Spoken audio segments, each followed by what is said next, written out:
Bien, merci d'être là. Vous êtes quand même nombreux, ça fait plaisir, parce que entre le match de foot et autres événements, n'est-ce pas, le grand froid aussi, on s'interrogeait sur cette soirée.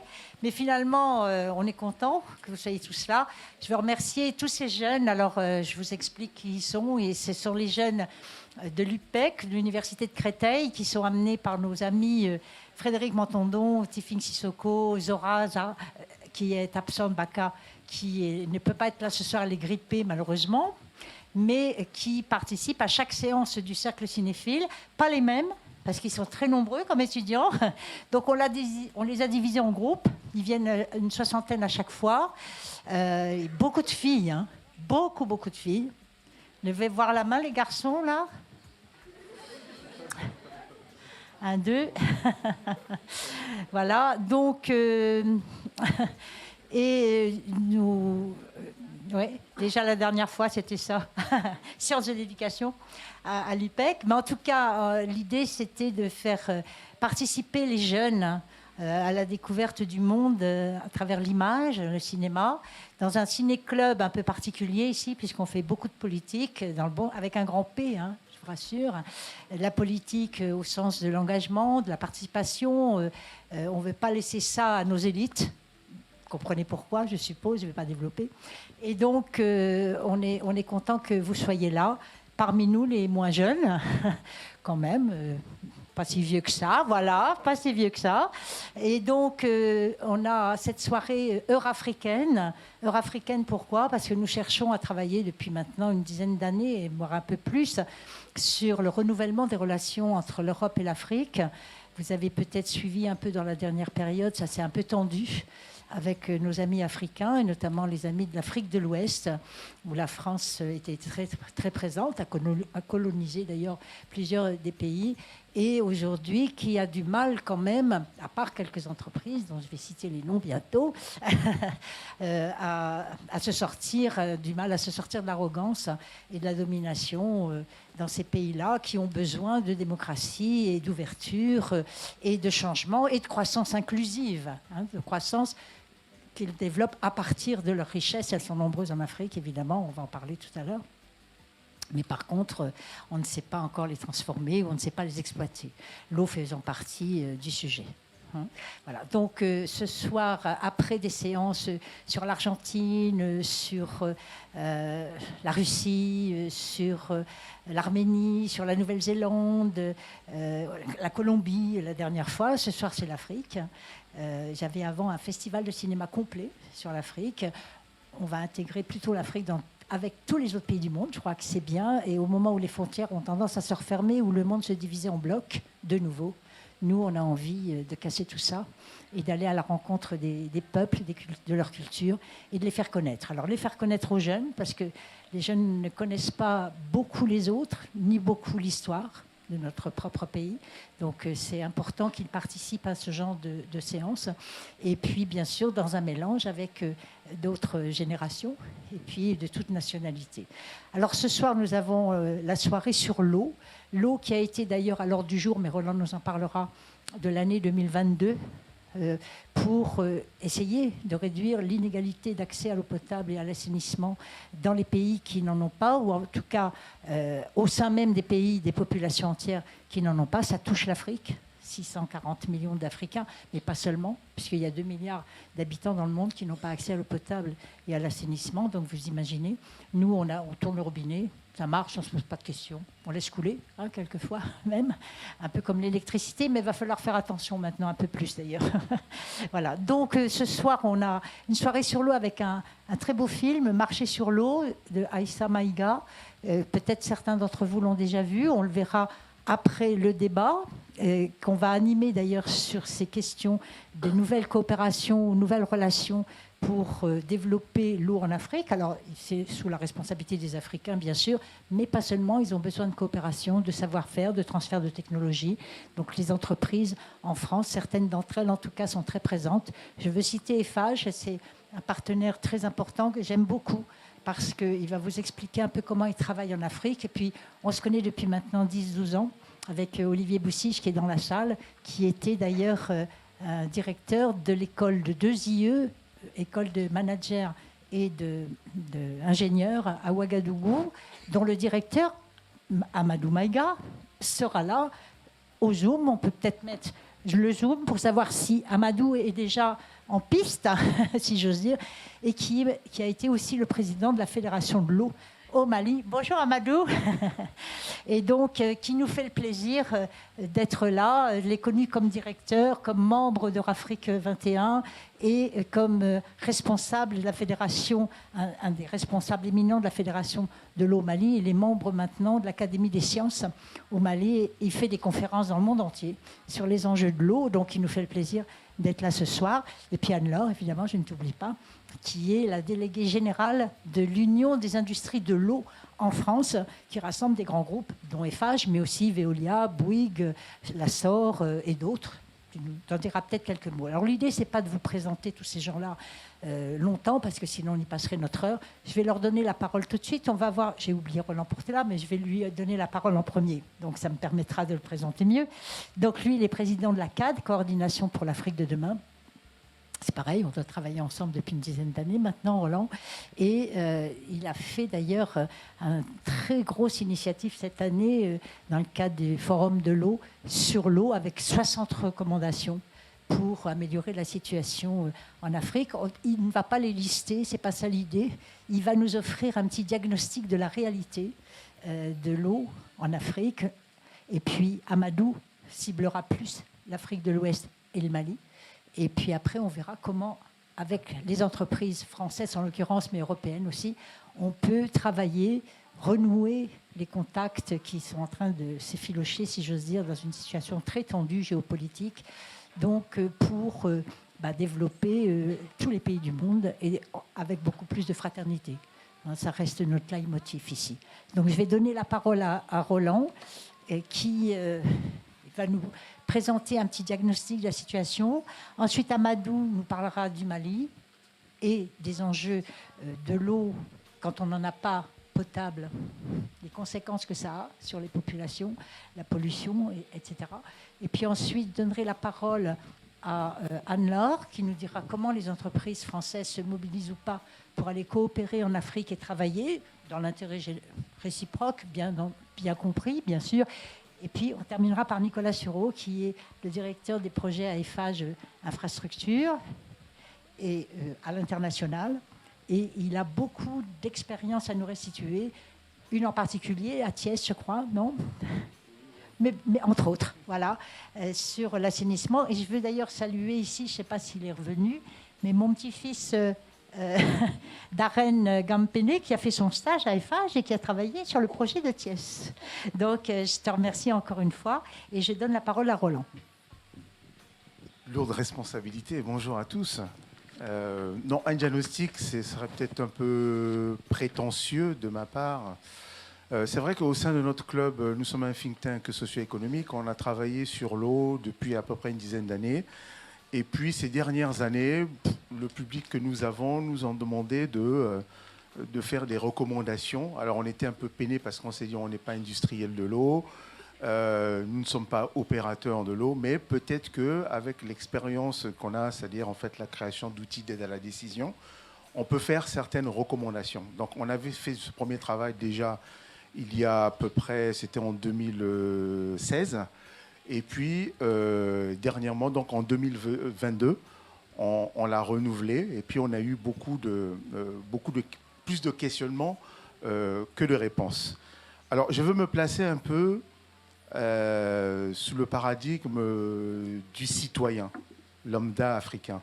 C'est-à-dire qui se pose la question de savoir que font finalement les dirigeants économiques et publics sur cette question de l'eau, parce que c'est un bien commun en principe. En principe, c'est un bien commun. Ce que demandent la plupart des Africains, des citoyens africains, c'est d'avoir bien évidemment l'accès à l'eau potable de manière durable. Et puis deuxièmement, se pose la question aussi du statut de la ressource en eau. C'est-à-dire que, bon, est-ce que c'est un bien public? Est-ce que c'est un bien marchand? Est-ce que certains même font des projections pour dire qu'il faut faire attention parce qu'il ne faudrait pas que ça soit la ressource eau un bien de spéculation. Et ce que nous remarquons, c'est que ce qui est clair, c'est qu'il y a à peu près 30 à 40% des populations de l'Algérie à l'Afrique du Sud qui n'ont pas d'accès à l'eau potable. Alors, est-ce que ce sont des questions d'infrastructure ou bien de politique publique? Nous disons que c'est vrai qu'il faut investir les chiffres qu'on a ces dernières années. On a fait un recensement de chiffres et toutes les banques publiques et même certaines commerciales nous disent qu'il y a un déficit de financement de l'Algérie à l'Afrique du Sud qui est de l'ordre de 70 milliards de dollars. Alors, pourquoi on n'arrive pas à trouver par an? Il faut investir à peu près 70 milliards de dollars pour que les populations puissent avoir l'accès universel à l'eau. Mais quand on analyse ces chiffres, on se rend compte qu'en fait, ils sont vraiment sous-estimés. Ils sont sous-estimés parce que ces chiffres se basent surtout sur les infrastructures, bien évidemment, les canalisations, etc., mais très peu sur aussi le savoir-faire. Nous, ce que nous disons, c'est qu'il y a une partie qui est manquante, c'est le partage d'expérience. Parce que vous avez des populations ou bien des entreprises qui ont déjà une expérience en matière donc, de distribution de l'eau, de production et de distribution de l'eau, mais les échanges maintenant entre pays ou bien entre entreprises ne se font pas souvent. C'est-à-dire on a comme l'impression que chacun a sa paroisse, chacun a sa chapelle, etc. J'ai les connaissances, j'ai les stratégies, j'ai les outils, j'ai le financement. Je vais dans un État et voilà, je propose mes services et ça marche bien. Et par moments, ça ne marche pas bien quand on va un peu plus vers la base et notamment en zone rurale ou bien en zone périurbaine.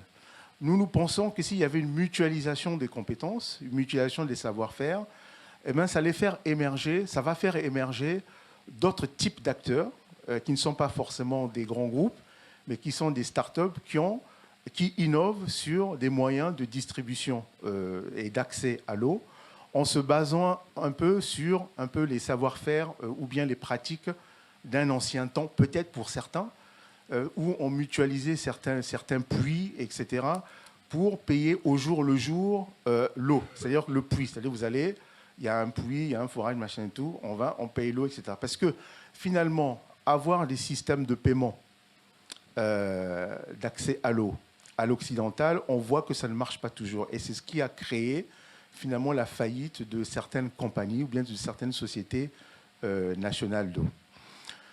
Il y a un autre aspect qu'on remarque, c'est le côté bien évidemment organisationnel et le lien aussi avec l'assainissement. Parce que vous avez des zones où il y a de l'eau et qui sont polluées, et où il y a du plastique, etc. Donc on voit qu'il y a un manque de coordination très souvent entre les politiques de l'eau et les politiques d'assainissement. Maintenant, depuis à peu près, on va dire, une dizaine d'années, eau et assainissement ont le même organisme ou organe de régulation. Donc les choses vont dans le bon sens. Mais la question qui se pose encore une fois, c'est les systèmes d'information.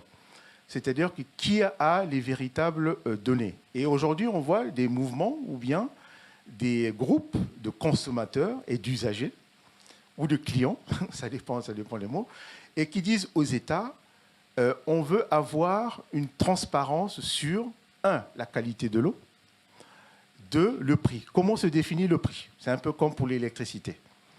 Et donc là, dans certains pays, c'est un sujet assez délicat, parce que certains, donc, des filières, dans certains segments, ils disent, nous, on ne fait pas assez de marge, d'autres font de marge. On dit en général que ce n'est pas ceux qui construisent les infrastructures, je parle sous votre contrôle, qui se font le plus de marge, mais c'est plutôt ceux qui font de la distribution qui font plus de marge.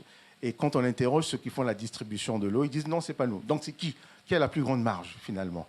Et comment on peut passer d'un stade on va dire, de subvention à une partie complètement privée? Mais ce qui est certain, je ne vais pas trop m'étendre, c'est que pour le consommateur ou bien pour l'usager de l'eau, il est très inquiet aujourd'hui.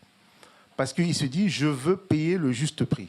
Et en disant ça, il veut avoir la transparence sur comment on définit le prix de l'eau. Et pour l'instant, il n'a pas de réponse. Donc, ce qui crée des conflits. Alors, je ne veux pas aller sur les problématiques climatiques, etc. Elles sont réelles, notamment dans les zones désertiques, et ça crée bien évidemment des conflits entre les différentes populations. Pour l'instant, je m'arrête là.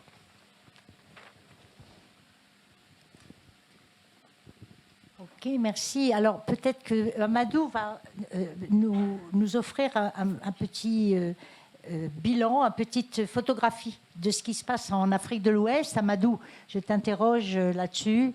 Et puis nous parler un petit peu des conséquences pour les populations de ne pas avoir accès à l'eau. Et on est quand même, il l'a suggéré, mais dans un contexte plutôt d'aggravation de la situation que de règlement de la situation, avec des enjeux qui dépassent d'ailleurs l'Afrique. Tu as parlé du réchauffement climatique, et c'est l'Afrique qui est touchée au premier chef d'ailleurs par les conséquences du réchauffement. Et quand il y a de l'eau, ben, quelquefois, elles ne vont pas dans les bons tuyaux, hein, ça reste en surface et ça inonde plutôt qu'autre chose. Donc Amadou, est-ce que tu pourrais nous présenter un petit peu la situation en Afrique de l'Ouest que tu connais très bien? Alors, on t'entend pas. Effectivement.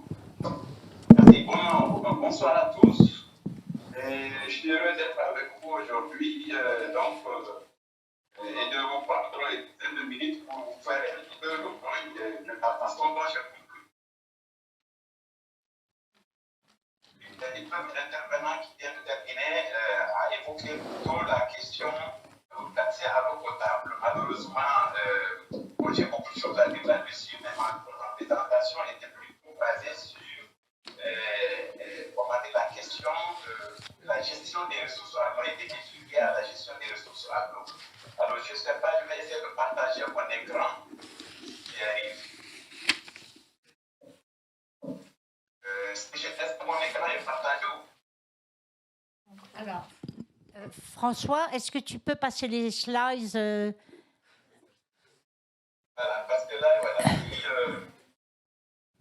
Voilà. Vous pouvez le passer? Donc, OK. Alors, donc sur le slide numéro 1, normalement, je devais pouvoir partager mon écran, je ne sais pas. Il est là. Alors, il faut les tourner peut-être. Parce que ça aurait été beaucoup plus pratique. Voilà. Oui, on peut. Et donc, je voulais juste rappeler que la sécurité de l'eau et la qualité de l'eau sont indispensables au développement. Ça a été dit tout à l'heure. Et que l'objectif de développement durable aussi est visé justement à garantir l'accès à l'eau à tous, comme vous avez donné des expériences. C'est un diapositive. C'est que nous, devant cela, il faut vérifier est-ce qu'il y a assez d'eau pour pouvoir donner justement de l'eau à tous. Puis en Afrique de l'Ouest, il y a suffisamment d'eau. Il y a environ 30 000 mètres cubes d'eau par personne et par habitant disponibles de ressources renouvelables par an, donc ce qui est énorme. Et il y a une bonne pluviométrie qui se fait dans la partie de l'Afrique de l'Ouest. Mais les pays qui sont considérés comme des pays du Sahel sont aussi très bien desservis par un vaste réseau hydrographique et une répartition des ressources disponibles, des ressources en eau disponibles dans le sous-continent. Nous avons également en Afrique de l'Ouest beaucoup de réserves en eau souterraine. Diapositive suivante, donc vous pouvez voir la carte de l'Afrique de l'Ouest. Est-ce qu'on peut tourner les diapositives? Voilà, merci. Voilà, vous pouvez voir la carte de l'Afrique de l'Ouest avec certains pays de l'Afrique centrale à côté. Et vous avez un vaste réseau d'une quinzaine de ressources de cours d'eau dont la moitié pose l'ensemble de ces pays-là. Donc, de ce point de vue, ne pas avoir accès à l'eau potable ou ne pas pouvoir donner de l'eau potable à tous, ou même de l'eau disponible, de l'eau pour des autres usages, en Afrique ne peut être justifié par l'absence de ressources. La diapositive suivante, vous prenez le cas particulier du fleuve Niger. Donc, vous voyez que le fleuve Niger, qui est partagé par 9 pays, arrose pratiquement l'essentiel des pays de l'Afrique de l'Ouest. Et donc, en plus, au moins, qui arrose d'autres parties que le fleuve Niger ne n'arrose pas. Donc, de ce côté, comme je l'ai dit, alors, il y a des critères d'évaluation de la disponibilité de l'eau. Donc, le premier critère, c'est vraiment ce qu'on appelle les listes de fraîchement. Donc, est-ce que les pays sont en pénurie ou pas? Donc, cette carte nous montre qu'à part peut-être le Nigeria, ce qui paraît bien, millions d'habitants, bien qu'il soit bien traversé par le fleuve Niger. Il y a 300 millions d'habitants quand même. Et puis le pays Niger, proprement dit, la République du Niger, et plus gravement le Burkina, la plupart, donc la quasi-totalité des pays d'Afrique de l'Ouest ne sont pas en pénurie, donc à ressources en eau. Par contre, pratiquement tous les pays de l'Afrique de l'Ouest sont en pauvreté de l'eau. C'est-à-dire que la pauvreté de l'eau va mesurer quoi? Va mesurer, comme le disait le collègue, avec son usage et la qualité de l'eau qui est distribuée. Donc, et tout ça ramène à la proportion de la population. Lorsque ce tennis, les pays de l'Afrique de l'Ouest sont extrêmement mal placés. Ils sont donc pratiquement tous en pauvreté économique de l'eau. Un autre aspect que je voulais partager avec vous aussi, c'est qu'il est vrai qu'il y a beaucoup de ressources en eau en Afrique de l'Ouest, mais ces ressources sont partagées. Ce sont comme je l'ai dit tantôt, ce sont des cours d'eau transfrontaliers. Avec les politiques nationales et les politiques régionales, sous-régionales, gestion des ressources en eau. Et le taux de dépendance est d'environ 40%. Et donc, vous avez des pays comme la Mauritanie qui est là, qui est pratiquement 100% dépendant. Vous avez aussi des pays comme le Burkina qui est à 100% indépendant. Donc, la notion de dépendance en ressources en eau est liée au fait que les ressources dont dispose le pays viennent de notre pays. Donc, ça, c'est une réalité aussi qu'il faut intégrer dans les politiques. Donc, nous avons environ, évidemment, ce sont des chiffres qui sont très larges, c'est-à-dire très peu précis, mais ce qui est essentiel, c'est de savoir qu'on estime qu'il y a entre 6 000 et 15 000 mètres cubes par an et par habitant, et donc au Mali, disponible de ressources renouvelables, alors qu'il faut seulement, on considère qu'un pays est en stress hydrique lorsque le pays a moins de 1 700 mètres cubes par habitant et par an. Donc, et par contre, les risques de pauvreté, comme je l'ai dit tantôt, là, c'est le Mali dans la classe 7 de 2023 et 2028-2025. Donc, on peut dire que malgré le potentiel hydrique de l'Afrique de l'Ouest, il y a une risque d'aggravation de sa vulnérabilité et de sa pauvreté économique. Et donc, les besoins les plus fondamentaux, comme ça a été dit tout à l'heure, d'une population en augmentation ne seront pas satisfaits, même si on fait de investissements qu'il faut, si on ne gère pas la des ressources en économie quantitative. Et puis, on constate aussi, ça a été dit tout à l'heure, que les politiques sociales de solidarité, il y a de bons principes de faire de prévoyation dans la facturation de l'eau, faire que les plus pauvres doivent payer moins cher et les plus riches doivent payer plus cher. Mais malheureusement, le tarif dit social est profitable à tout type d'abonnés. Ce ne sont pas seulement les pauvres qui profitent de la tranche sociale des 10 mètres par an et par mois et par ménage, par exemple, en ce qui concerne le Mali, mais c'est la même pratique dans tous les autres.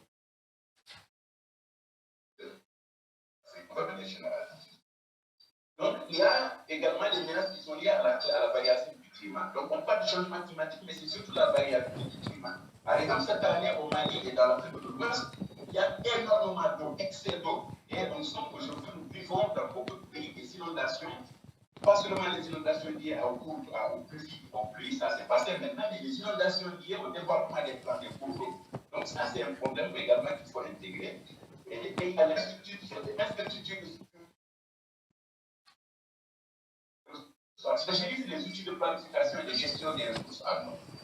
Et donc, mais les menaces dont je voudrais en parler dans la 5 minutes qui me reste, c'est beaucoup plus les menaces liées à la pollution des ressources en eau.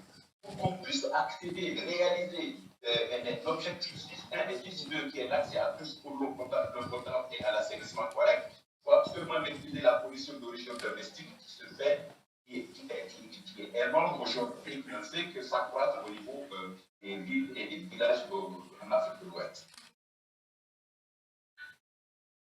Il y a des activités qui sont liées aux activités artisanales également, et il y a la pollution d'origine agricole que nous négligeons, mais qui est extrêmement importante. Il y a la pollution qui est due aux techniques d'extraction et de traitement artisanal de l'or, qui est en croissance aussi dans cette sous-région, et en particulier l'orpaillage, et qui justement est en train de causer des dégâts énormes, non seulement sur la qualité des ressources, mais également sur les sols. Alors, il faut assurer le contrôle des pollutions pour qu'on puisse assurer une gestion des et les politiques et les investissements et les politiques publiques de développement tu peux tourner là. puissent réussir. Et on sait que les déchets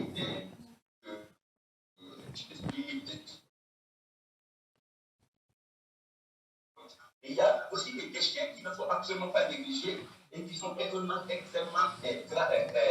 dommageables actuellement dans la plupart des pays de l'Afrique de l'Ouest. Il s'agit particulièrement des déchets biomédicaux,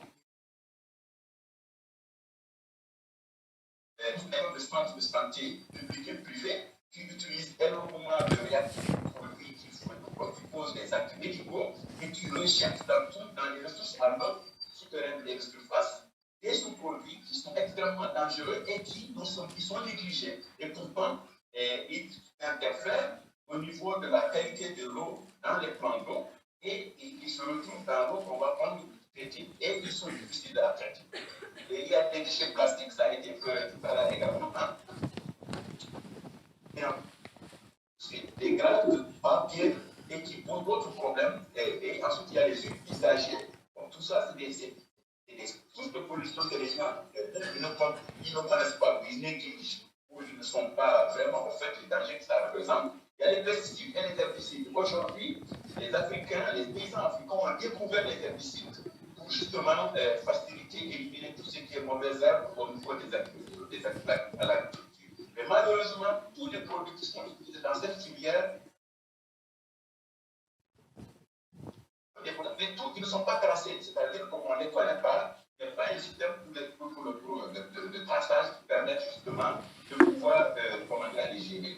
Alors, donc, j'en reviens à, si nous voulons vraiment, améliorer la qualité des ressources en eau, protéger les ressources en eau et améliorer l'environnement, il faut absolument changer de paradigme.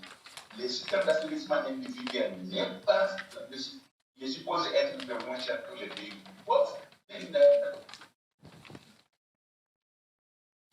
vous voyez ici une rue quelconque de Bamako. Et il n'y a pas que cela, il n'y a pas qu'à Bamako. Donc les rues sont transformées en égout. Que le veuille ou non, c'est comme ça. Alors il faut absolument que les eaux usées soient gérées par des réseaux de boue, comme c'est fait à Dakar, c'est fait à Abidjan, partiellement, etc. Il n'y a pas d'autre solution à gérer les eaux usées en milieu urbain, en dehors des réseaux de boue. Au niveau des petits centres urbains, on peut faire quelque chose à améliorer les systèmes d'assainissement individuel. Vous voyez? Et c'est partout comme ça, mais aussi dans d'autres pays, dans d'autres villes africaines, surtout l'Afrique de l'Ouest. Et donc, la gestion durable des déchets solides doit être absolument reprise maintenant en main par les municipalités, parce qu'elle ne peut pas se faire en dehors de ça.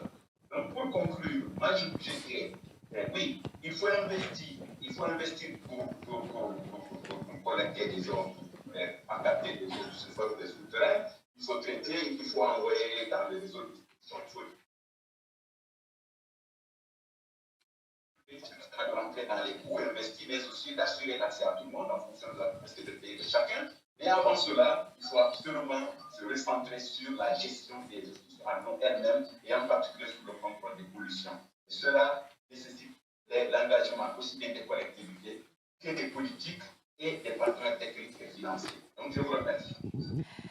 Merci Amadou. Alors, c'est vrai que le lien n'est pas extraordinaire. J'espère que vous avez pu entendre Amadou qui nous a présenté une excellente...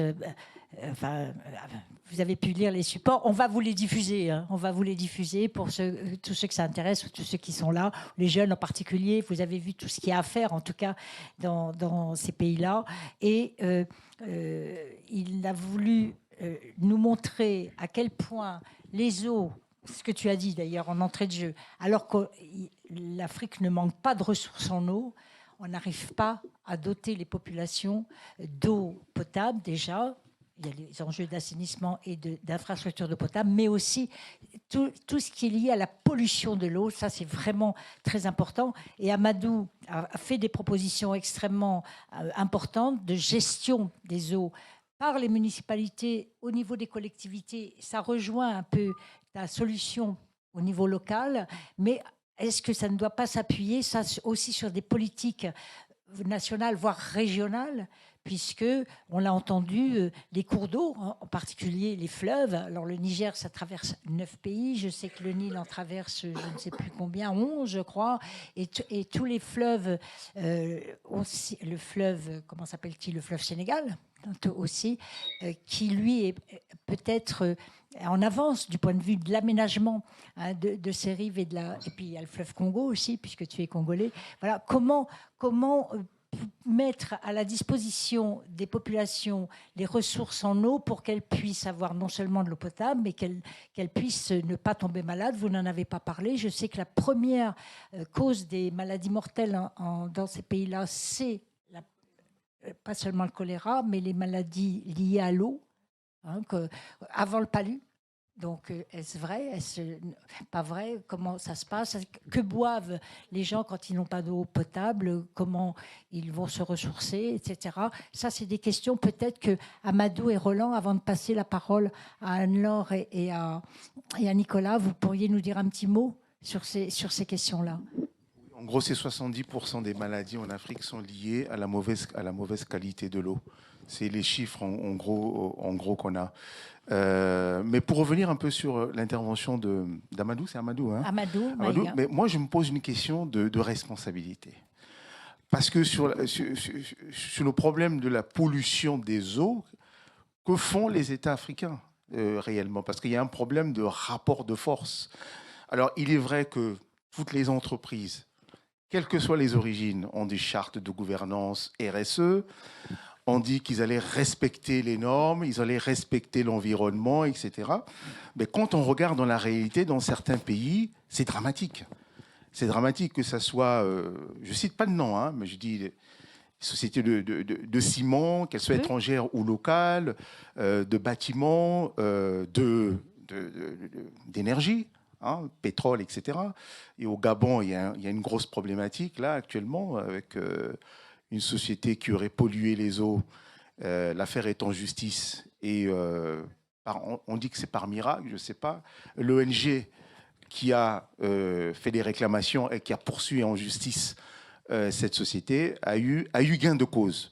Et donc là, au Gabon, c'était c'est le miracle, une petite ONG arrive à... Voilà. Maintenant, c'est aussi à cette société de prendre ses responsabilités et de dire, voilà, maintenant, comment je répare?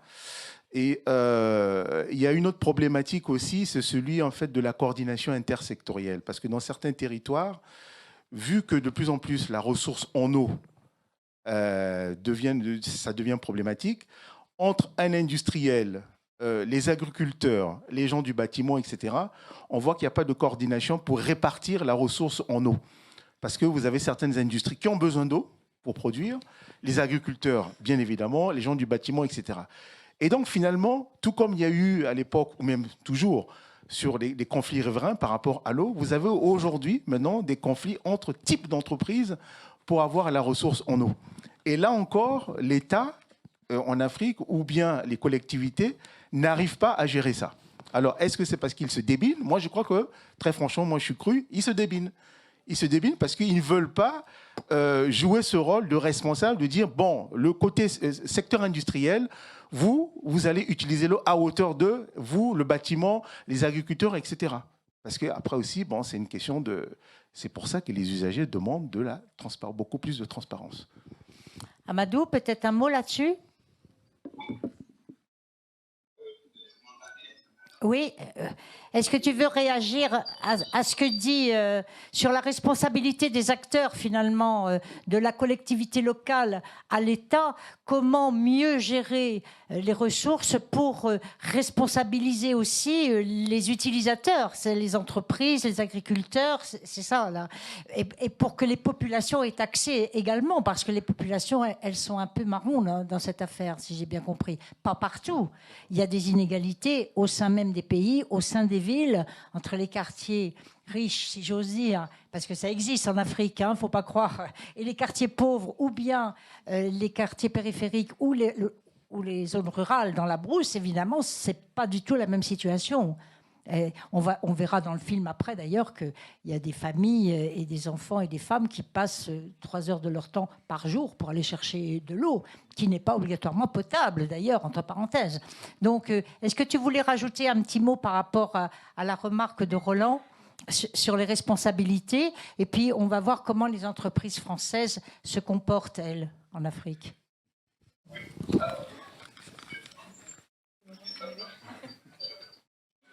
Alors, malheureusement, ça ne marche pas encore formidable, le Zoom. Hein, ou alors, oui.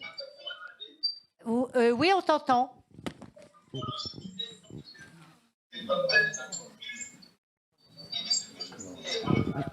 Aujourd'hui, la responsabilité est beaucoup moins au niveau des entreprises qu'au niveau des législateurs nationaux. À ce niveau que ça se trouve, une entreprise elle a un cahier de charge, et ce cahier de charge est défini par le législateur. Et c'est le respect. D'accord, j'ai compris. Et donc, comme l'a dit tout à l'heure mon collègue, évidemment, on compose des ONG, mais souvent même les ONG occidentales, des ONG occidentales. Et pour répondre à ces questions qui sont soulevées aussi par la société civile au niveau des pays africains, les États ont établi des politiques nationales de l'eau et de l'assainissement. Est-ce que vous avez compris ce qu'a voulu nous dire Amadou? Oui?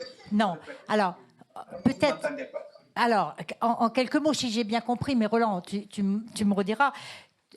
Amadou nous dit qu'en fait, il s'agit moins de la responsabilité des entreprises que de la responsabilité des dirigeants à tous les niveaux d'ailleurs, au niveau local, au niveau régional, au niveau national et même sous-régional. Parce que à eux aussi de déterminer, si j'ai bien compris, des normes, des cahiers des charges et de veiller à ce que les entreprises les respectent. Mais est-ce que c'est toujours, est-ce que c'est ça? Est-ce que c'est ça qu'il a dit? Est-ce que les normes existent, mais après il faut les faire respecter. Enfin, il faut les appliquer, bien sûr, et après les faire respecter. Mais ça, c'est extrêmement difficile. En plus, on sait très bien que quelquefois, entre les pouvoirs locaux, régionaux et les entreprises, c'est pas toujours sur des bases saines, enfin des contrats sains et des relations, de bonnes relations. On punit pas souvent les entreprises qui ne respectent pas les normes ou le cahier des charges. Hein. C'est vrai en Afrique, c'est vrai ici. Hein. Je sais pas, c'est pas une question africaine, hein, cette question-là. Hein.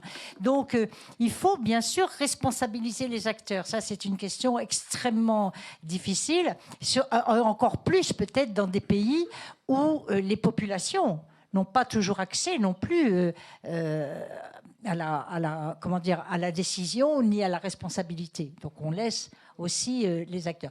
Il y a quand même derrière, et puis après je vous donne la parole parce que vous êtes concernés quand même aussi, il y a des gros enjeux de financement des infrastructures de l'eau pour la rendre potable, pour la faire circuler, pour gérer tous les problèmes qu'il a listés tout à l'heure. Bon, il y a de l'argent. Il y a des bailleurs internationaux, il y a les banques africaines de développement, il y a des banques de développement, il y a européennes, voilà, sous quels critères on aide ou pas ces acteurs locaux pour qu'ils puissent aménager et améliorer la situation, comment c'est contrôlé et est-ce que l'argent va bien d'abord au projet et après est-ce que les populations ont accès, elles aussi, au contrôle. Alors, c'est peut-être beaucoup demandé, mais peut-être ce sera peut-être plus facile, finalement, d'organiser ça en Afrique que chez nous, où on a des niveaux administratifs carrément, cloisonnés, hein, qui ne communiquent en plus pas souvent entre eux. Donc, est-ce qu'on peut peut-être répondre sur le financement en 2 mots et puis voir après comment les entreprises françaises, elles, qui vont là-bas, elles peuvent bénéficier ou pas d'ailleurs de ces financements, comment elles investissent, sous quelles conditions, comment elles gèrent finalement les travaux qu'elles mettent en place dans les pays africains et est-ce qu'in fine, tous ces projets reviennent ou pas aux Africains? parce que c'est ça qui nous intéresse finalement. Anne-Laure, peut-être tu veux nous dire quelques mots sur l'ensemble des entreprises françaises qui sont en Afrique? Bonsoir à tous, Anne-Laure Makinski, et j'ai le plaisir de diriger l'UIE, l'Union des industries et entreprises de l'eau, qui est une fédération professionnelle qui est membre de la Fédération des travaux publics, chez qui on est reçu entre guillemets ce soir. Et une fédération professionnelle qui regroupe 200 entreprises de l'eau, du très grand groupe international comme Suez, Veolia, SOR, la SAD, à des PME et des TPE. EFAGE est adhérente de la FNTP, donc on travaille avec eux, mais ils ne sont pas adhérents de l'UIE. Bientôt peut-être. Et du coup, l'objectif de cette fédération, c'est de défendre les intérêts de ces entreprises, notamment en agissant sur la réglementation et la législation en France et en Europe. Les enjeux de l'eau, alors c'est vrai qu'avec l'été 2022 qu'on vient de vivre en France, qui est peut-être l'été le plus frais des prochaines années, a permis quand même une vraie prise de conscience générale. Et j'espère que ça constituera effectivement un tournant dans l'appréhension des problématiques autour de l'eau et de ses enjeux. Si on regarde les rapports internationaux, et je pense notamment au dernier rapport du GIEC, on nous dit que sur une population mondiale de 7,8 milliards d'habitants, si on contient le réchauffement de la planète à 2 degrés, ce qui est entre nous assez mal parti, il y a jusqu'à 3 milliards de personnes dans le monde qui vont souffrir de pénurie chronique d'eau. Donc on est pas loin de la moitié, un peu moins de la moitié. Donc ça, c'est les estimations qui sont publiées par l'ONU et qui ont été publiées quelques jours avant la COP27 qui s'est tenue récemment en Égypte.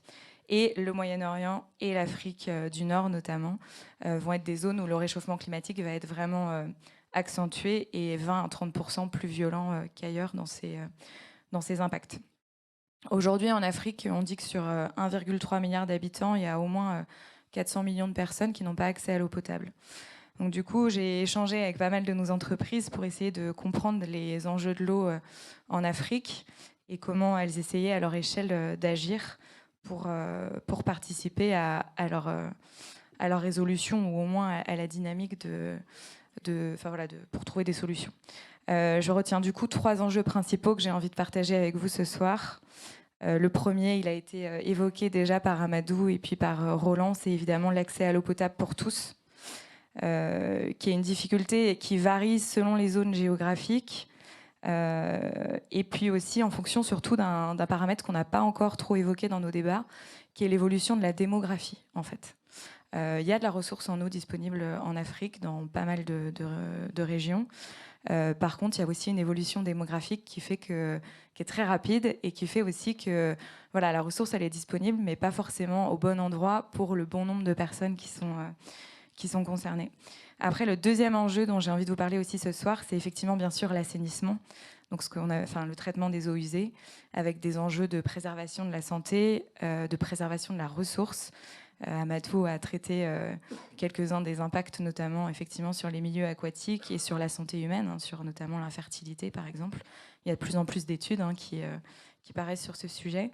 Et puis un troisième enjeu, c'est l'eau pluviale, la gestion des eaux pluviales. Voilà. En Afrique, vous savez que les épisodes pluvieux sont très concentrés, très intenses, même très violents par moments. Et en fait, aujourd'hui, on n'a quasiment pas d'infrastructure pour gérer ces eaux pluviales, pour pouvoir les stocker, avoir des bassins tampons qui vont permettre qu'elles s'écoulent et qu'elles retournent au sol de façon régulée et pas de façon sauvage, entraînant souvent des cataclysmes importants pour les populations. On a tous plein d'images impressionnantes en tête d'épisodes pluvieux de ce type-là. Évidemment, ces 3 enjeux sont à examiner à l'aune du changement climatique et de ses impacts. Et il y a aussi une problématique qui vient se rajouter à celle-ci, c'est la problématique de la donnée. C'est-à-dire qu'en fait, pour avoir une trajectoire, pour se fixer des objectifs pour l'eau et répondre à ces 3 enjeux en Afrique, il faut aussi avoir de la donnée. Ça veut dire qu'il faut faut collecter de la donnée sur les infrastructures qui existent, sur leur maintenance, leur entretien, leur renouvellement, des données sur l'évolution démographique de la population, des villes, etc. Et aujourd'hui, effectivement, on a un vrai manque de données. Mais si ça peut vous rassurer, en France, dans le domaine de l'eau, on a aussi un manque de données aujourd'hui. Donc c'est quelque chose qu'il faut qu'on arrive à solutionner. pour adapter les bonnes trajectoires et les bons investissements au bon endroit. Ce qui m'a marqué aussi quand Claude m'a proposé de participer à cette conférence, c'est que finalement l'année 2022, au niveau de l'eau, elle a été très importante. Il y a quand même eu et notamment en Afrique, 2 événements importants pour l'eau. Il y a eu le Forum mondial de l'eau à Dakar, auquel Amadou a participé et pour lequel Roland a formulé des recommandations en mars. Et puis il y a eu effectivement très récemment la COP27 à Sharm el-Sheikh en Égypte. Il y a eu un petit peu d'eau. Un petit peu, mais pas suffisamment à notre goût. Et le FME, il était quand même, donc le Forum mondial de l'eau à Dakar, il était quand même sur le thème de la sécurité de l'eau pour la paix et le développement. Et c'était la première fois que le Forum mondial de l'eau se tenait en Afrique subsaharienne, ce qui est symboliquement une très bonne chose. Il faut savoir quand même que les Nations Unies ont fixé un objectif, il y a ce qu'on appelle les objectifs de développement durable. Et le 6e ODD, de son nom un petit peu barbare, préconise un accès universel à l'eau potable à tous et à l'assainissement d'ici 2030. On est en presque 2023. 2030, c'est dans 7 ans. Donc on a encore plein de défis à surmonter et à relever devant nous pour changer et en tout cas accélérer dans les trajectoires. Voilà, donc il y a des grandes ambitions. J'avais noté quelques conclusions du FME, mais c'est peut-être un petit peu long, mais effectivement, bien sûr, il y avait garantir le droit à l'eau potable et à l'assainissement pour tous. Il y avait l'application du droit international. Le droit international dit quand même qu'il faut protéger les systèmes d'adduction d'eau et d'assainissement pour pas qu'ils soient contaminés, quelles que soient les situations géopolitiques. Voilà, il y avait tout un tas de conclusions. Je voudrais vous parler un petit peu de la COP27 à Sharm el-Sheikh. Très rapidement. En fait, j'ai pris l'exemple de l'Égypte parce que je voulais vous citer 3 exemples d'infrastructures de l'eau assez remarquables en Afrique qui sont toutes récentes et pour l'une d'entre elles qui est un petit peu plus ancienne. D'abord, au Caire, il y a la plus grande station d'épuration d'Afrique qui s'appelle la station d'épuration de Gabal El Asfar, qui traite les eaux d'à peu près 12 millions d'habitants. Donc c'est la moitié des habitants du Caire. Et bon, pour vous donner l'exemple, en gros, elle traite 2,5 millions de mètres cubes d'eau par jour. C'est l'équivalent de 1000 piscines olympiques. Donc c'est vraiment très important. Et en fait, il y a des travaux qui sont en train d'être faits sur cette station d'épuration pour traiter l'eau usée, c'est-à-dire faire de la réutilisation des eaux usées traitées, c'est-à-dire donner à ces eaux usées un niveau de qualité d'eau qui permettent de la réutiliser, notamment pour l'agriculture. Parce que vous le savez, l'Égypte est un pays extrêmement agricole et l'agriculture en Égypte est une source économique très, très importante. Donc c'est un projet d'à peu près un demi-milliard d'euros et c'est des investissements qui sont en cours en ce moment au Caire. Un deuxième projet dont je voulais vous parler, c'est un projet en Namibie.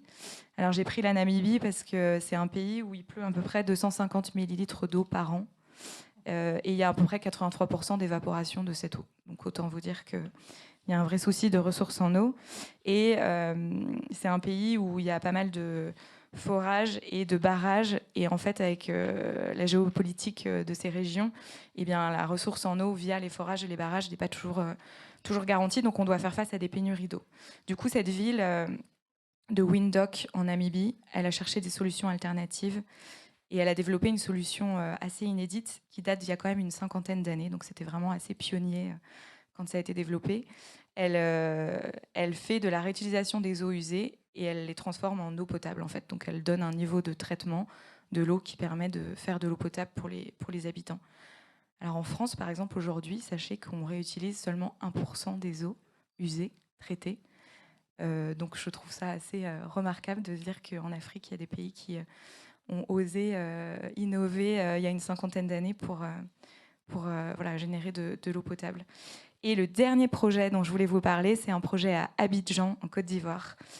Si vous avez l'occasion de voir ce film que la FNTP a réalisé, c'est sur les châteaux d'eau de Lamé. Ce sont 2 tours jumelles de 40 mètres de haut qui vont apporter l'eau potable à l'ensemble des habitants de l'agglomération d'Abidjan, qui ont été réalisées par la SAD. Et avec beaucoup d'innovation. Et voilà, il y a un très beau film d'une 20aine de minutes sur ces châteaux d'eau de Lamé qui sont disponibles sur le site internet de la FNTP et que je vous invite vraiment à aller voir. Voilà, donc en conclusion, 3 enjeux, l'eau potable, l'assainissement, l'eau pluviale, la donnée. Et puis, effectivement, des enjeux de financement que tu as déjà un petit peu évoqués, Claude, et puis sur lesquels je pourrais rebondir. Voilà.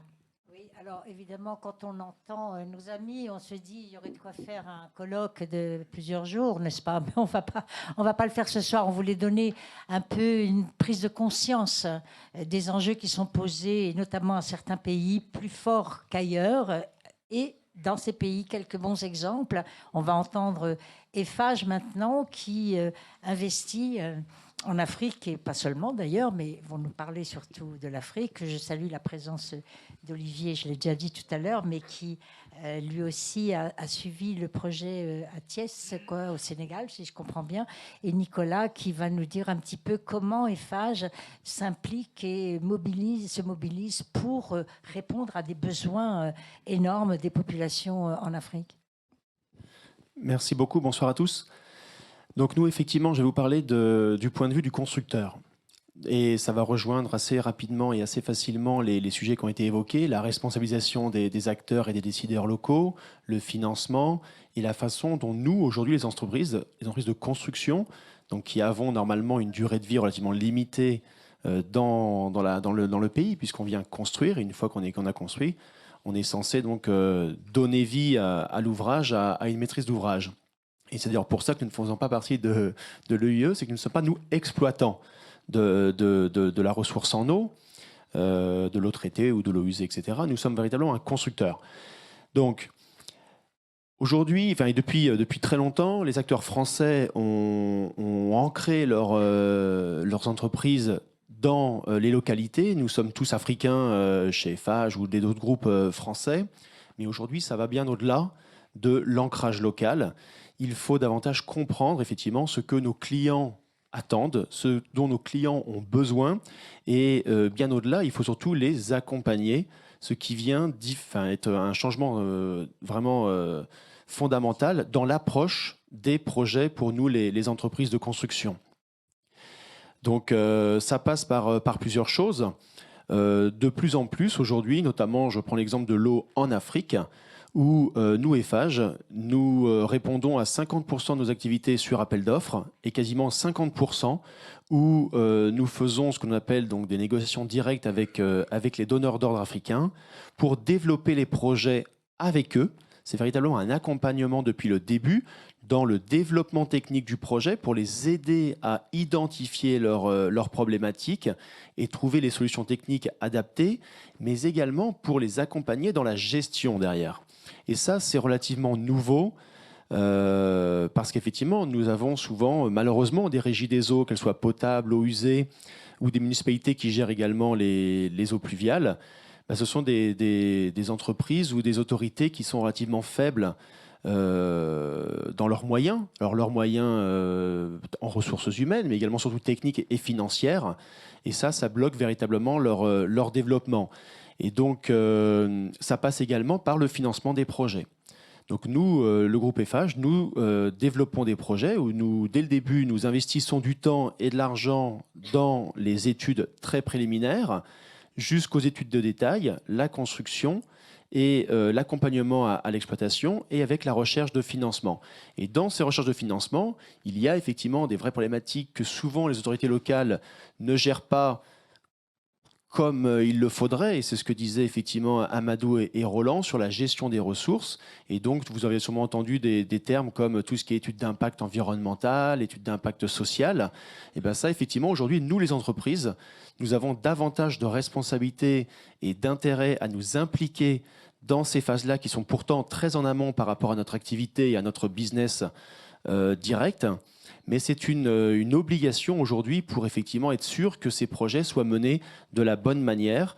Et nous sommes véritablement convaincus que pendant 20 ans ou 30 ans, nous avons accompagné les autorités locales en leur apportant un vrai soutien technique, un vrai transfert de technologie, ce que nous continuons à faire, mais sur les technologies de l'eau, sur le traitement, sur le pompage, sur le transfert, etc. Aujourd'hui, ces compétences, elles sont dans beaucoup de pays en Afrique acquises.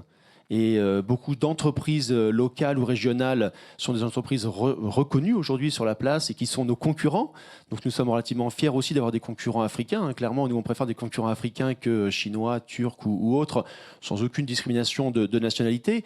Mais ça prouve bien effectivement que l'entreprise locale, elle a augmenté sa capacité à savoir réaliser. Et donc nous, aujourd'hui, on est bien obligé de nous adapter aussi pour savoir comment les accompagner.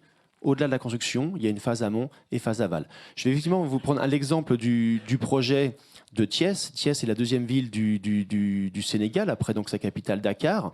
Olivier, ici présent, en est le directeur du projet. C'est un projet qui nous a été apporté, que nous avions identifié effectivement et en discussion avec le gouvernement sénégalais. Nous avions identifié un projet qui nécessitait la gestion des eaux usées et pluviales de cette ville pour un montant approximatif de 400 millions d'euros. Et au fil des discussions avec les autorités locales, nous avons, nous, suggéré de réduire aussi ce projet à 200 millions, mais par contre, là, de les accompagner sur l'ensemble du développement. Quand je dis 200 millions, c'est que ça ne va pas dans l'intérêt du business model d'Eiffage, sur le principe, sur le papier. Par contre, ça nous paraissait plus cohérent pour être capable, nous aussi, de mener de front tous ces accompagnements dans les études préliminaires, dans la construction et dans la gestion derrière. Et c'est vrai que ça, c'est un vrai problème. Et je reviens bien sûr auprès de mes collègues qui vont expliquer ce soir qu'il y a une vraie responsabilisation des autorités. Et ça manque énormément, effectivement, en Afrique, dans la définition des projets et dans leur capacité à exploiter. Et aujourd'hui, dans ce projet qui est environ 700 km de canalisation, de stations de pompage, stations de traitement dans la ville de Thiès pour les eaux usées, mais également pour les eaux pluviales, c'est de savoir comment derrière ils vont pouvoir exploiter. Assurément et en toute modestie, nous, bien sûr, le groupe Eiffage, nous saurons construire ce projet en 2 ans, 3 ans, mais derrière, si c'est pour qu'il ne soit pas exploité de la meilleure des manières parce qu'on n'a pas eu le temps de former les exploitants et d'y réfléchir avant même le début de la construction, ça sera trop tard. Et c'est donc un investissement qui viendra endetter un pays sans lui apporter, malheureusement, les fruits de son investissement. Alors, et dans cette idée-là, comment aussi, nous, les entreprises de construction et le groupe Eiffage, comment on participe à ça au maximum? C'est qu'on implique aussi nos maîtrises d'ouvrage, donc nos clients, dès la phase de conception de nos ouvrages en Afrique. Et il y a un vrai accompagnement, une vraie formation, un transfert de technologie que nous essayons de mener dès la phase de conception, de construction, pour leur faire comprendre effectivement l'ensemble des fondamentaux de l'ouvrage que nous sommes en train de construire pour qu'ils aient la sensibilité que les entreprises comme Suez, Veolia, etc., les grands exploitants français ont développé à travers le temps pour comprendre comment gérer au mieux leur réseau. Et juste pour donner quelques exemples, il y a également l'usine de dessalement de Djibouti que nous avons terminée l'année dernière. Aujourd'hui, nous sommes souvent exploitants de nos ouvrages pendant 2 ans, 3 ans ou 5 ans pour véritablement accompagner nos clients dans cette acquisition d'un ouvrage de qualité et relativement technique pour qu'ils puissent l'exploiter. Durant la phase de construction de cette usine de dessalement, qui est la plus grande d'Afrique de l'Est, et nous sommes en train de construire aujourd'hui la plus grande de l'Afrique de l'Ouest à Dakar, nous avons accueilli 12 stagiaires, par exemple, de Djibouti, d'école d'ingénieurs. C'est également un ingénieur travaux djiboutien que nous avions embauché et qui était un des responsables de travaux de notre projet, qui a été ensuite embauché par notre client pour être le gestionnaire de l'usine. Donc c'est véritablement un accompagnement sur le long terme. Et nous sommes convaincus, en tout cas, même si nous sommes un acteur de la construction, c'est que ça passera, notre présence et notre réussite en Afrique passera par l'accompagnement amont et aval de la construction, qui est notre cœur de métier. Alors, une question sur la formation des travailleurs sur place. Est-ce qu'il y a des ressources humaines formées suffisantes dans ces différentes villes ou pays d'Afrique pour justement assumer la gestion ou l'exploitation ensuite des infrastructures? Parce qu'il y a une exploitation des infrastructures qui demeure après. Donc, est-ce qu'il y a beaucoup d'écoles? Amadou a géré 2 IE. Alors, je pense qu'il y avait aussi l'eau au programme de 2 IE. Oui, me fait Olivier. Mais est-ce je savais qu'à l'époque, il n'y en avait pas beaucoup des écoles comme 2 IE. Est-ce qu'elles se sont développées? Il y a beaucoup d'hommes en Afrique, mais est-ce qu'on a les travailleurs? Est-ce que ça se développe et est-ce qu'il y a le besoin est répertorié comme il faut et est-ce qu'il y a des financements qui sont mis pour développer ces écoles de formation de cadres, d'ingénieurs, d'ouvriers et de techniciens? Alors déjà, sur la partie véritablement, je dirais, très opérationnelle, lors des constructions, etc., il est vrai que souvent les bailleurs et donc les financeurs des projets maintenant insistent et imposent des périodes de formation beaucoup plus importantes et payent pour ça. Donc il y a vraiment des fonds, véritablement des fonds qui sont dédiés à cela. Et donc ça permet aux entreprises et à l'ensemble des acteurs d'un projet de s'impliquer. Ensuite, il est clair qu'il y a des très bonnes écoles et dans l'eau, mais pas uniquement en Afrique. Et il y a de plus en plus de partenariats avec les États européens et notamment la France. Et c'est vrai que nous aussi, nous recevons énormément d'étudiants africains qui viennent faire leur stage chez nous, soit dans nos bureaux d'études, soit sur nos chantiers en France, mais avec aussi l'intention de retourner chez eux. Et ça, c'est vrai que de plus en plus, on ressent cette envie des futurs cadres, ingénieurs, comptables, etc., africains, qui viennent faire leurs études en France, qui viennent participer à construire leurs expériences pendant quelques années en France, dans l'idée de repartir, comme je disais tout à l'heure, parce qu'aujourd'hui, il y a des entreprises compétentes, il y a des qualités en local qui peuvent être mises en valeur. Et ça, c'est un grand changement par rapport à il y a quelques années. Alors, Amadou, peut-être un petit mot là-dessus, sur la formation des travailleurs en Afrique. Et puis, peut-être une ou deux questions, mais ce n'était pas un colloque, vous l'aurez bien compris. On voulait donner à comprendre les enjeux qui sont posés pour les pays d'Afrique et la coopération à développer avec les pays d'Europe. On a pris la France, bien sûr, parce que nos entreprises y sont aussi. Mais alors, Amadou, peut-être sur la formation des travailleurs locaux, et puis peut-être une ou deux questions, si vous en avez. Et puis ensuite, pour cet échange, on vous enverra, bien sûr, après, Paul. Donc, Amadou, d'abord. Est-ce que tu veux nous dire un petit mot sur l'enjeu de la formation dans le secteur ?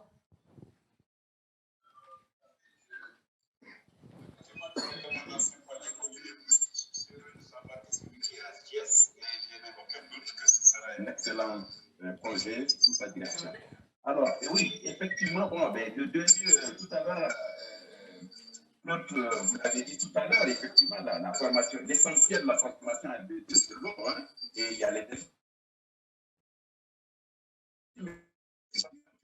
avec des effectifs encore plus importants que par le passé. Et il n'y a pas que ça seulement. Dans le cas de Dakar et du Sénégal également, il y a beaucoup d'écoles d'ingénieurs et des écoles de gestion également qui ont des formules, des programmes sur l'eau. Je pense qu'au niveau de l'Afrique, aujourd'hui, il n'y a pas de manque de ressources humaines de formation de base. Par contre, ce qui est essentiel, ce qui manque le plus, ce sont des ressources humaines à l'entreprise, donc prêtes à travailler pour l'entreprise. À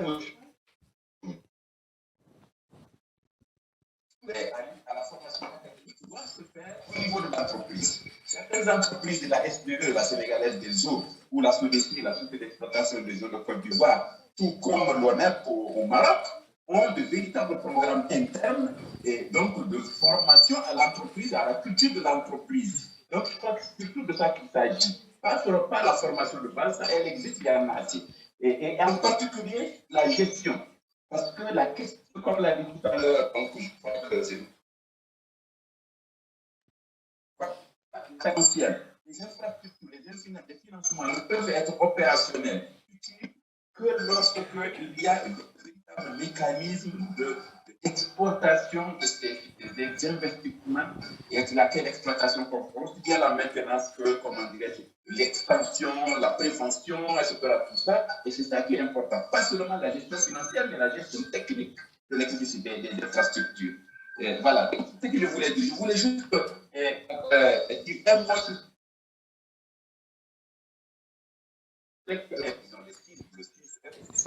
qui est l'accès à l'eau pour tous, à l'assainissement, à l'accès à l'eau pour tous, à l'approvisionnement d'eau potable. Effectivement, aujourd'hui, tous les pays africains ont établi des plans, des stratégies, des programmes pour arriver au 2030. Et vous avez raison, aucun de cela, très peu de ces pays, en tout cas en Afrique subsaharienne, vont atteindre ces objectifs, tout simplement parce qu'il n'y a pas les financements et les financements ne suivent pas. Et il n'y a même pas la capacité en ressources humaines pour absorber les financements. Bien, bah écoutez, je suis désolée. Hein. On t'entend pas bien, Amadou. On t'entend pas bien. Par contre, je vais quand même prendre. Oui, je vais te donner tout de suite la parole. Je vais en profiter. Prendre les 2, 3. Stop. 4. Les jeunes, non? Les jeunes, des questions? Alors, Tifing, Paul et Olivier, allez-y, posez votre question. Alors, on commence par Paul. Il avait levé sa main d'abord avant toi. Il te passera le micro après. Merci Claude.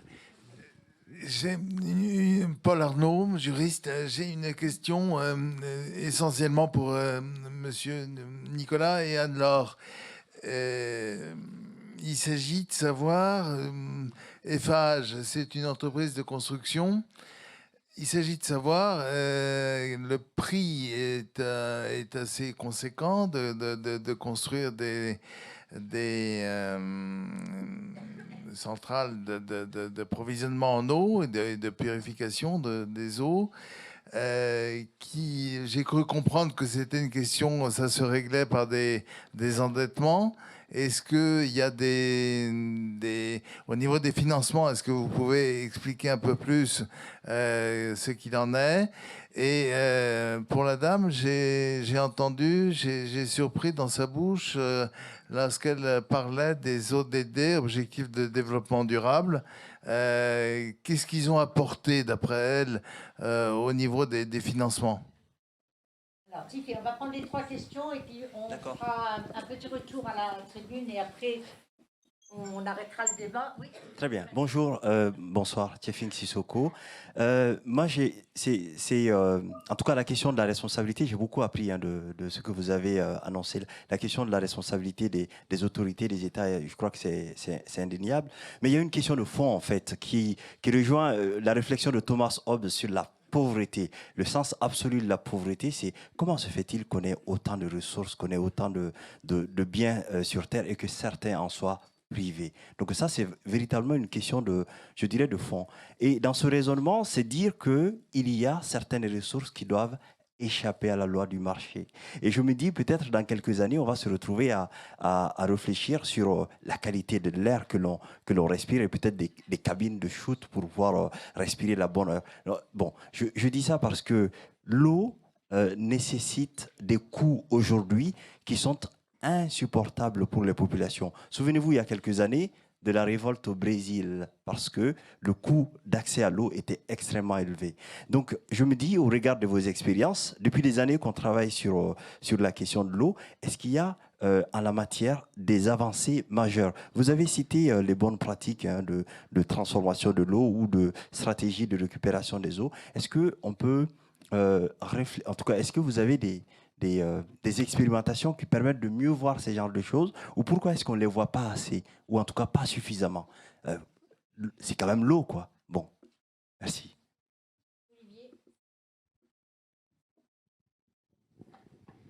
Bonsoir, merci beaucoup Olivier Bouzige. J'en profite pour saluer rapidement Amadou. Ça me fait très plaisir de le voir par écran interposé. Même si c'est que par écran interposé, ça faisait très longtemps que je n'avais pas eu de nouvelles.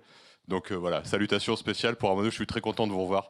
J'ai travaillé pendant plusieurs années avec Amadou sous sa supervision au Burkina. Voilà, je voulais intervenir rapidement sur cet aspect formation aussi, pour corroborer un peu ce que disait Amadou, parce que je le vis personnellement aussi, là, maintenant chez Eiffage, quand je retourne en Afrique, régulièrement, enfin, il y a peut-être une vingtaine d'années, encore un vrai gap dans la formation et dans les compétences qu'on pouvait trouver chez les gens, de trouver des personnes compétentes dans les pays africains. Avec les efforts qu'il y a pu avoir, 2IE en est un exemple, mais il y en a des tas d'autres. Quand même, ce gap diminue fortement et de plus en plus, on a quand même des interlocuteurs compétents, sérieux, qui ont des visions, qui n'ont parfois pas beaucoup de moyens, c'est ce qui pêche. Mais voilà, il est rare maintenant que moi, quand je me déplace en Afrique, je rencontre des incompétents en face de moi, je rencontre des gens compétents qui ont des idées de plusieurs générations. Je rencontre régulièrement des anciens étudiants que j'ai eus, ça me fait aussi très plaisir. J'en ai même embauché un en Côte d'Ivoire et qui font un travail vraiment très très bon. Alors certes, Il en faut encore, il en faut toujours plus. Il y en a qui ont dit, vous trouvez que l'éducation coûte cher, essayez donc l'ignorance. Je crois que c'est Lincoln qui a dit ça. C'est très vrai. Et donc, l'Afrique a quand même investi là-dedans, et ça se sent. Et c'est aussi pour ça que maintenant, quand même, ces infrastructures-là se développent. Voilà, c'était plus une contribution qu'une question. Exceptionnellement, hein. Mais parce qu'on avait dit 3. Bon, il y a monsieur qui a levé sa main, parce que certainement les interventions lui ont fait penser à une question. Rapidement. Alors très rapidement, 2 petites questions. Je pensais qu'elle viendrait, elle n'est pas venue. Vous avez dit en tout début d'intervention que la France est de plus en plus mal vue, en particulier dans l'Afrique de l'Ouest, et vous n'y êtes pas revenu dans le cours des interventions, et justement ce serait peut-être intéressant de dresser un tout petit peu le tableau de l'impact que ça peut avoir sur les relations et sur la manière dont la France peut intervenir ou aider les interventions en termes de développement, en termes de formation et surtout en termes de gestion des eaux. La deuxième question, c'est que la carte qui a été montrée par Amadou montre à quel point la situation est extrêmement difficile dans l'Afrique du Nord. Ça n'a pas été évoqué. Je vais régulièrement au Maroc et le roi a prononcé un discours en novembre en disant que l'eau était la priorité absolue. Et c'est bien le cas. Et si on pouvait aussi dire un mot sur cette question-là. Merci. Alors qui commence? Roland, tu avais levé ton doigt, de toute façon. Alors, tu en profites pour conclure. Alors, je ne sais pas si je pourrais répondre. Non, pas à tout. Mais non. C'est pour ça que d'entrée de jeu, c'est une réponse à monsieur sur le. J'avais posé le problème du statut aussi bien de l'eau potable que de la ressource en eau, qui se pose avec acuité et qui va engendrer de véritables, malheureusement. D'habitude, je suis plutôt optimiste, mais là, ça va poser problème. Ça va poser problème parce qu'aujourd'hui, les usagers disent, en plus là en ce moment, avec la baisse de pouvoir d'achat, on a bien vu que dans les différents plans qu'il y a eu, plans de relance, etc., le prix de l'eau, je parle sous votre contrôle et sous le contrôle d'Amadou, n'a pas véritablement baissé. Et quand on investit sur l'eau, alors qui investit sur l'eau, qui finance ? Moi, ce que je constate, c'est qu'il y a le parent pauvre, ce sont les collectivités territoriales. Les collectivités territoriales qui, elles, sont au contact des populations, pour les problématiques d'électricité et d'eau, ont du mal à obtenir des financements, que ce soit des financements qui viennent des bailleurs de fonds ou bien même des investisseurs privés. Parce qu'ils disent qu'il ne faut pas qu'ils passent toujours par l'État. Par l'État central. Et ça crée des conflits politiques. Moi, je connais un territoire où le maire de la ville a fait son bon diagnostic sur l'accessibilité à l'eau, à l'électricité, etc. Il a fait son plan pour avoir une qualité d'eau, etc. Et on l'a un peu accompagné, etc. Mais l'État central a dit « niet ». Les financements doivent passer par le gouvernement. Et donc, si ça doit passer par le gouvernement, ce sont des retards, etc. Et pendant ce temps, il y a certaines populations qui les maladies, etc.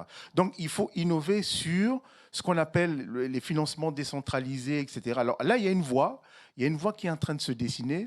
Nous, on a travaillé l'année dernière sur ce qu'on appelle un peu, c'est à la mode, les investissements à impact social. Et on a recensé, on a vu qu'il y a des fondations et des investisseurs dits à impact qui aujourd'hui créent ce dialogue-là directement avec les collectivités locales. Donc, elles ont une espèce de classe d'actifs. C'est quoi? C'est qu'on a une partie des financements du capital qu'on a pour pouvoir investir directement avec les collectivités territoriales. Mais se pose le problème de la négociation donc avec les États, parce que les États disent ça doit d'abord passer par nous, ces ressources-là, malheureusement. Alors, Nicolas. Oui, je vais essayer de répondre également très rapidement. Alors, concernant le financement des projets, il est vrai que le financement est en lien avec aussi le coût de l'eau. Forcément, une dépense étant aussi en face d'une recette. Donc, c'est très en lien et très étroit. Aujourd'hui, dans le financement de projets, on ne travaille pas uniquement que sur les taux d'intérêt. C'est bien sûr quelque chose d'important, mais c'est aussi sur la durée des remboursements, sur le coût des primes. Il y a énormément de choses sur lesquelles on doit savoir jouer pour améliorer les conditions d'un financement.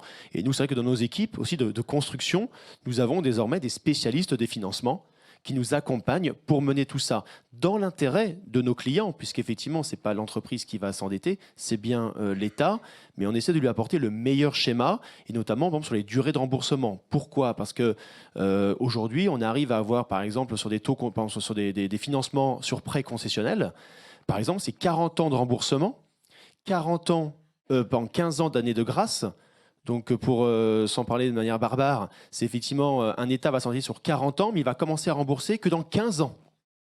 Donc, en fait, pendant 15 ans, il va y avoir 2 ans, 3 ans de construction. C'est-à-dire que pendant 12 ans, il va pouvoir vendre de l'eau à ses utilisateurs avant de pouvoir rembourser. Ce qui est quand même donner un capital pour continuer à investir dans ces infrastructures et améliorer également sa desserte, sa distribution et sa qualité d'eau. L'État. C'est la collectivité qui rembourse, mais il y a une garantie de l'État. Donc on est bien sur un schéma où toutes les autorités locales, de la municipale, j'ai envie de dire, jusqu'à l'État, jusqu'à la présidence, il y a une implication et une contrainte, en fait, effectivement, en cas de non-remboursement. Donc ça garantit aussi une certaine cohérence dans le développement des projets et dans l'endettement du pays. Mais clairement. Après, une chose aussi très importante, et ça paraît surprenant, mais aussi bien en Afrique, mais pas uniquement, aussi en Europe, en Asie, nous le voyons, c'est qu'en fait, un coup d'eau cher n'est pas un problème pour personne. Le vrai problème, il est que l'eau coûte cher, il n'y a pas le service en face. Et c'est le cas aujourd'hui dans beaucoup de pays d'Afrique. Lorsque nous, on a fait l'expérience, dans des quartiers de certaines villes, on a doublé, voire triplé parfois, le coût de l'eau. Mais par contre, ils ont de l'eau de qualité 24 heures sur 24. Et ben, les gens nous rapportent qu'à la fin du mois, ils ont plus d'argent en poche que ceux qui payent moins cher l'eau. Pourquoi ? Parce que, ça a été dit tout à l'heure, lorsqu'on a de l'eau, qu'on consomme de l'eau de mauvaise qualité, on va chez le médecin une fois par semaine, les enfants sont sans arrêt malades, ne peuvent pas aller à l'école parce qu'ils ont mal au ventre, etc. Et finalement, la qualité de l'eau, effectivement, est quand même un vrai bien social indispensable. Et on parle d'un coût qui n'est finalement pas très cher, souvent comparé à d'autres coûts, comme les transports, la voiture, la santé, la téléphonie, l'énergie. Et donc, effectivement, le coût unitaire de l'eau... L'énergie, souvent, ce sont les mêmes qui n'ont ni électricité ni eau. Hein. Donc, ils payent tout à fait. Ni pour l'un ni pour l'autre, ils n'ont rien.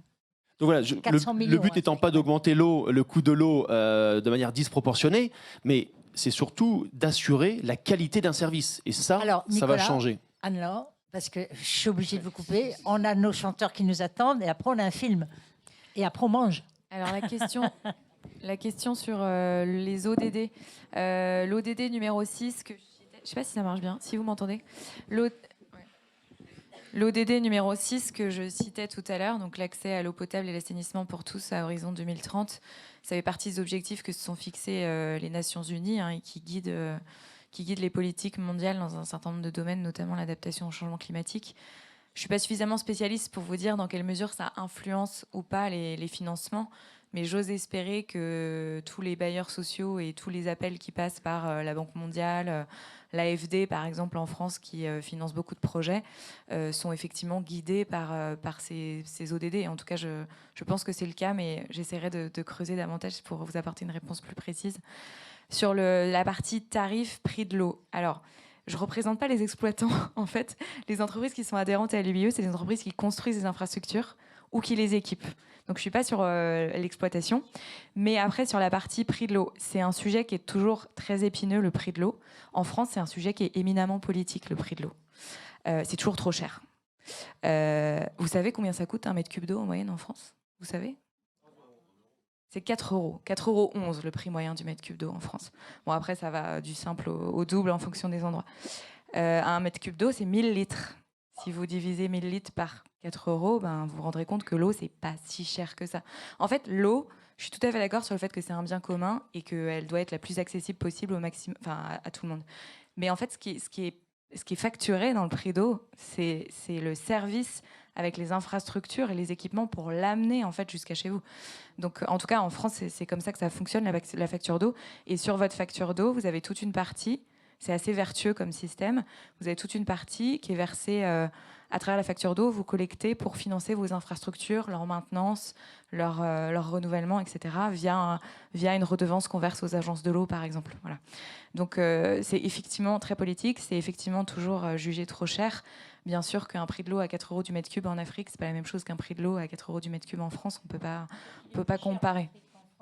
Sauf qu'il est effectivement plus cher souvent en Afrique qu'en France. Voilà, en tout cas, voilà, je ne connais pas de façon suffisamment fine le sujet du prix de l'eau, mais en tout cas, c'est toujours quelque chose qu'on considère très cher. Mais effectivement, je rejoins un peu ce que disait Nicolas.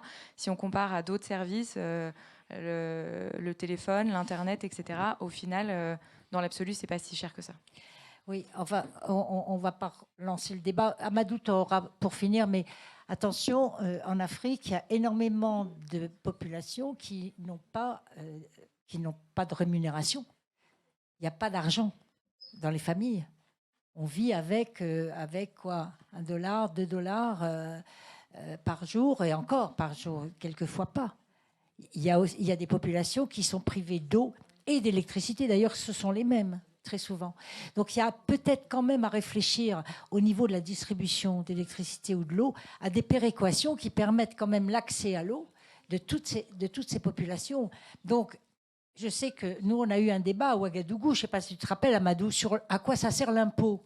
On avait un jour organisé, parce que personne ne veut payer d'impôt en Afrique, parce qu'ils avaient l'impression que c'était détourné par les municipalités ou par les États. Sauf que l'impôt, il a un rôle, évidemment, à jouer énorme d'équipement des villes ou des régions, et ensuite de l'accès aux biens publics, justement, ou aux biens essentiels, comme tu l'as appelé, Tifing.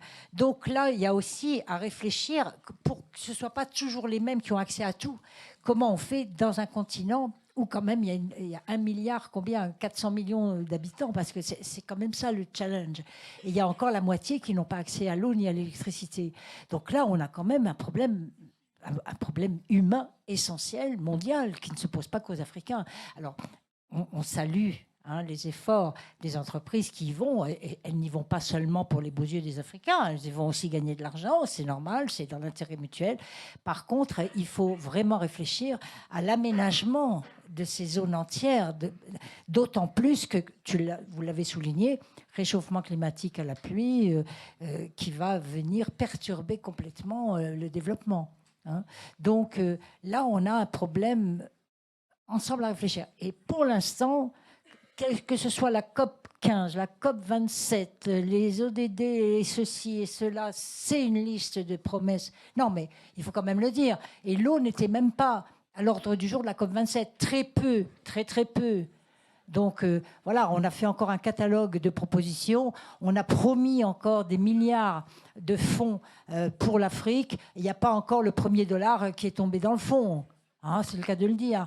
Donc, on en est là aujourd'hui. Donc, il y a peut-être besoin qu'on se responsabilise les uns et les autres, parce que de toute façon, le problème, il est posé au monde et pas seulement... on n'est pas tout seul à se protéger derrière nos petites frontières françaises, parce qu'on a quand même la chance, nous, d'avoir l'accès à l'eau. On ne sait pas ce que c'est, nous, de ne pas appuyer sur un bouton et puis que ça marche. Là-bas, ils savent ce que c'est. Quand on ouvre le robinet, des fois, ça coule tout noir, ou ça coule chaud, ou ça coule pas. Vous se réveillez à 4 heures. Voilà. Ou là, ça pleut. Voilà. Amadou, 2 mots, et puis je vous propose d'écouter Abou et Assi, qui sont par là, certainement. On va peut-être les faire peut-être dehors. Ils sont là-bas. Donc, Amadou, peut-être un petit mot de la fin. En te remerciant beaucoup d'être là, c'est courageux. Ça ne marche pas encore assez bien, le Zoom. Il faut faire des progrès, là.